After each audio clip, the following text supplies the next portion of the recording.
Nouvelle actualité pour cette nouvelle semaine. Au sommet de l'actualité de cette édition, ce dimanche 7 juillet 2019, l'Église des Assemblées de Dieu du Burkina Faso a célébré sa journée nationale de la vision missionnaire.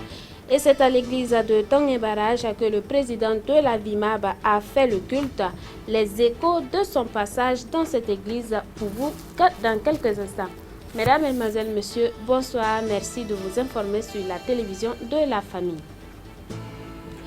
Face à la grogne sociale, l'unité d'action syndicale sort du silence et donne de la voix.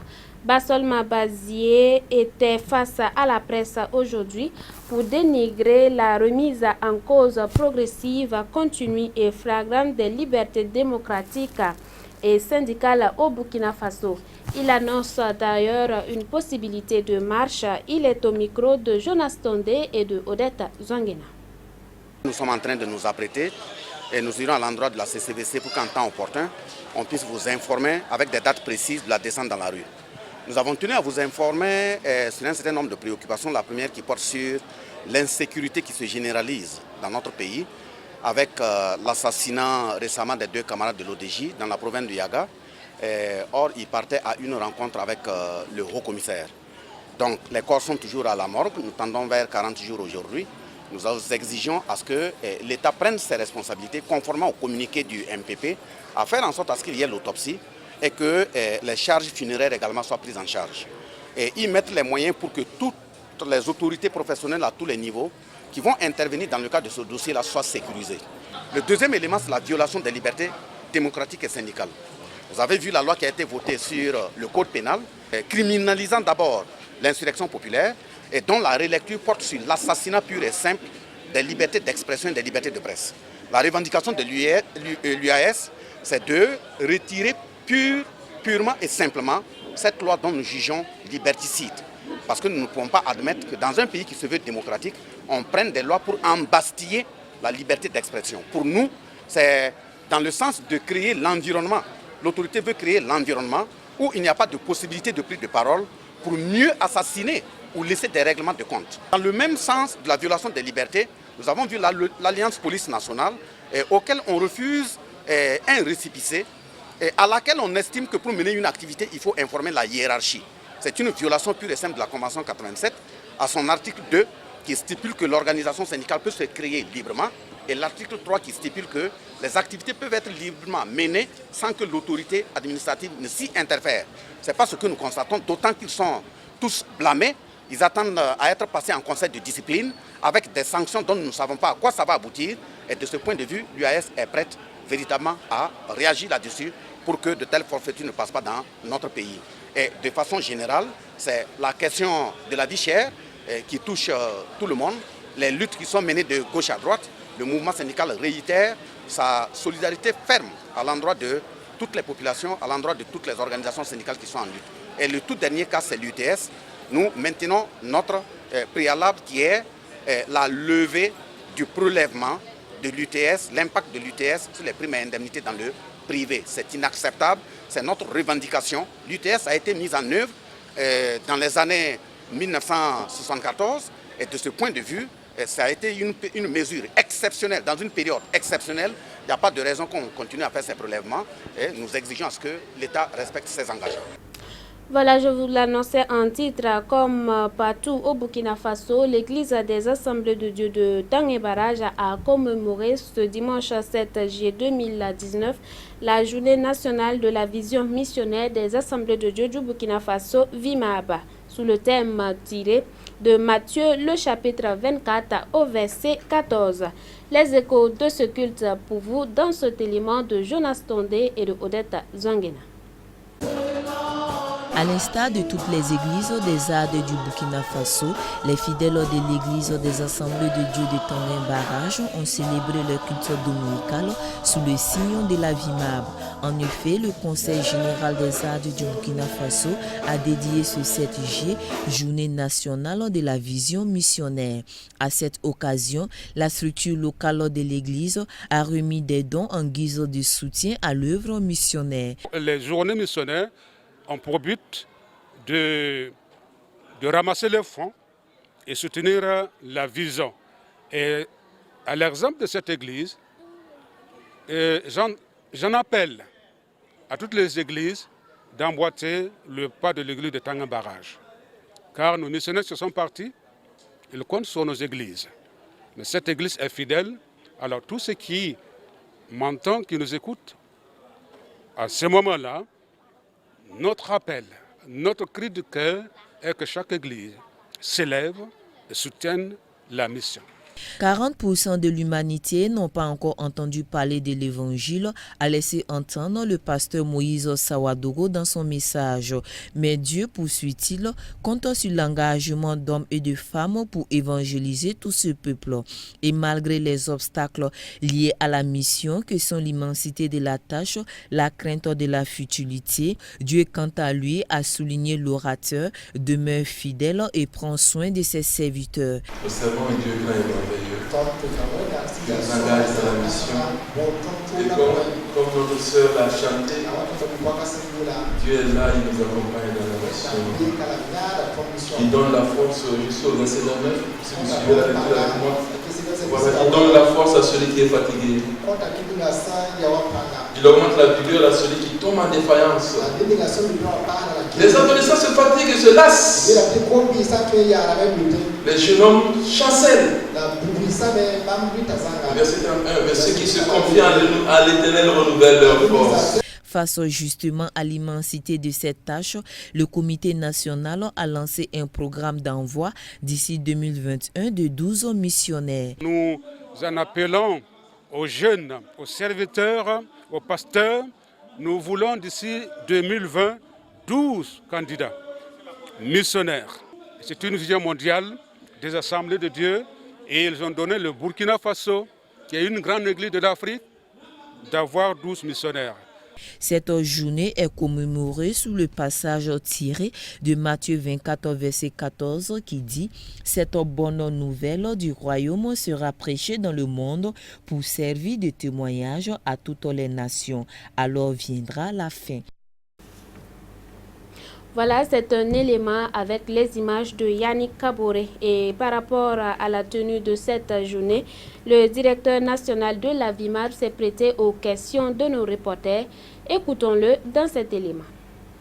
Comme son nom l'indique, la vision missionnaire des assemblées de Dieu du Burkina Faso, en abrégé VIMAB, qui a pour but d'envoyer des missionnaires dans d'autres nations et le soutenir, tout comme nous avions autrefois reçu les missionnaires qui nous ont annoncé l'évangile.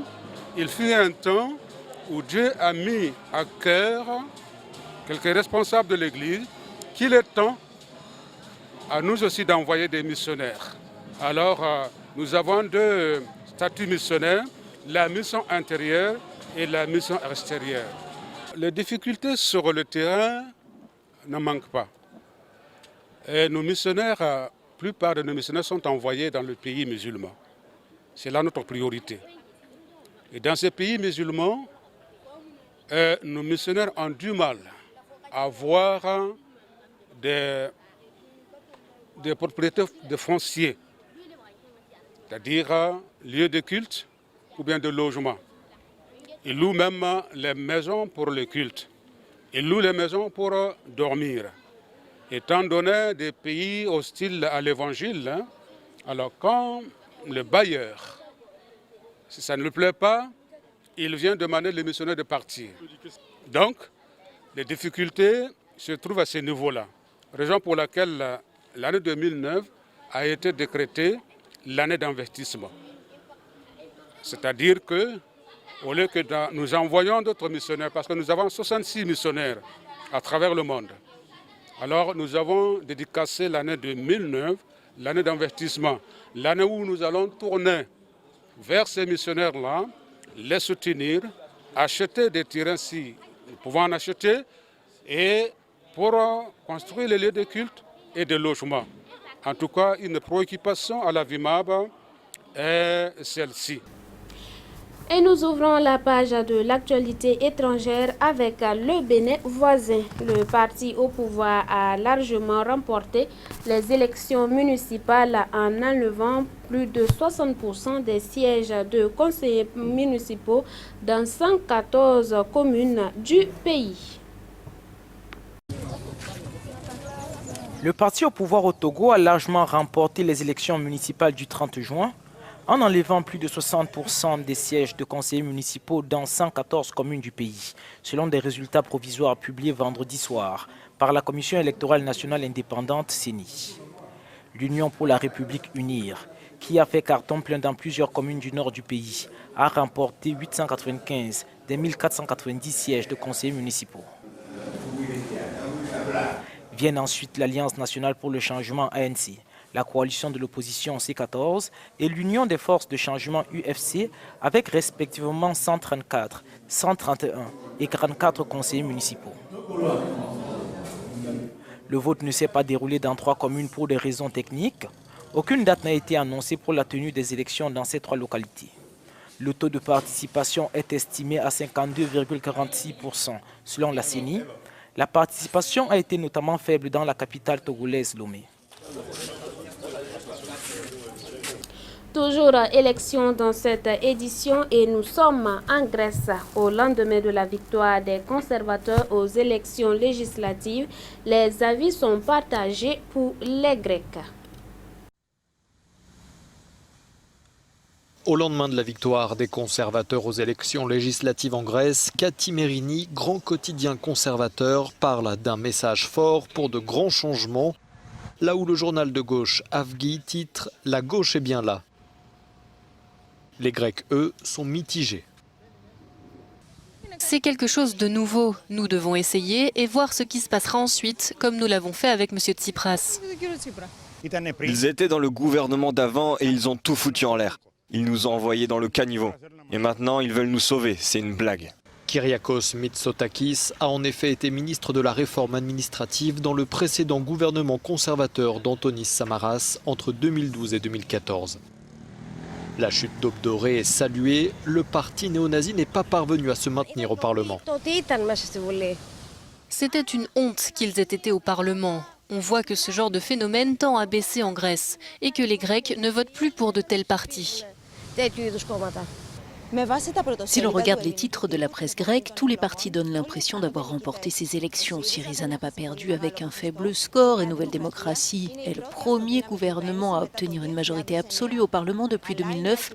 Quoi qu'il en soit, la tâche du nouveau gouvernement sera difficile. Les Grecs veulent voir rapidement des résultats économiques et une amélioration de leur niveau de vie. Suivons un focus dans cette édition avant de refermer ce journal. La mine du futur intégrera des technologies de pointe comme la connexion 5G, la réalité virtuelle et les drones. Elle sera aussi plus sûre et plus respectueuse de l'environnement. C'est tout le sens d'un vaste projet de recherche européen, notamment en Suède.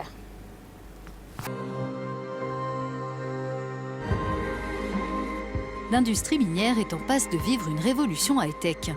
C'est tout le sens d'un projet de recherche européen qui vise à adapter les derniers outils technologiques à ce secteur pour le rendre plus sûr, plus performant et plus durable. Des enjeux cruciaux puisque l'Europe a besoin d'exploiter de nouvelles réserves de minerais pour mieux couvrir ses besoins. Il s'agit par exemple d'utiliser des drones dans la mine pour ne pas envoyer des personnes dans des lieux potentiellement dangereux. Il s'agit aussi d'utiliser des véhicules électriques plutôt qu'alimentés au diesel pour émettre moins de dioxyde de carbone, moins de gaz à effet de serre. Nous augmentons aussi le degré d'automatisation pour mener des opérations à vitesse maximale sans une grande interaction humaine. Des opérations minières plus courtes et des conditions de travail plus sûres, ce sont deux des objectifs de ce projet baptisé SIMS.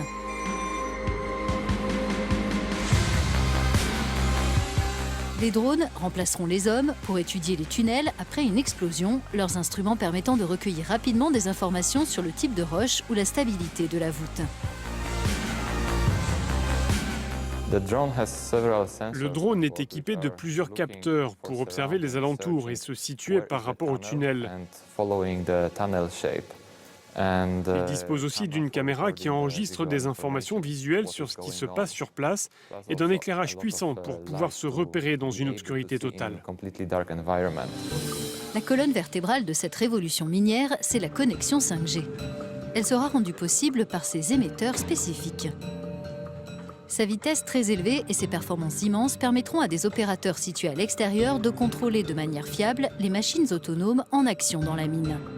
Nous voulons être capables d'appliquer ce que nous avons à l'extérieur, comme la connectivité cellulaire de nos téléphones portables, au travail souterrain dans une mine, et pas uniquement pour la communication vocale entre les individus et la simple navigation web.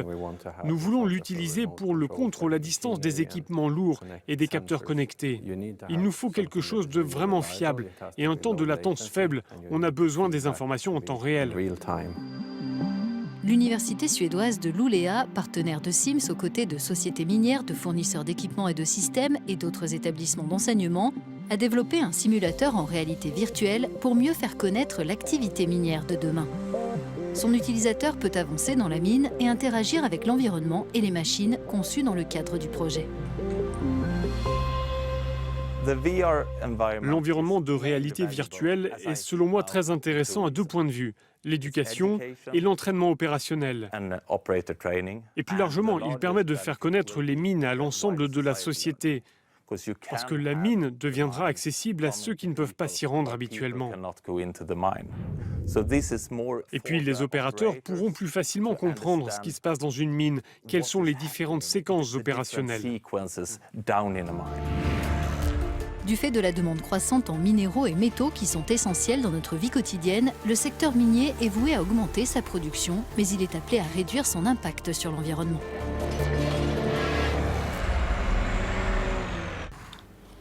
Voilà, ainsi s'achève cette édition. J'ai été ravie de vous retrouver pour cette semaine. Excellente suite de programme sur Canal Vim Kwega. Bonsoir chez vous.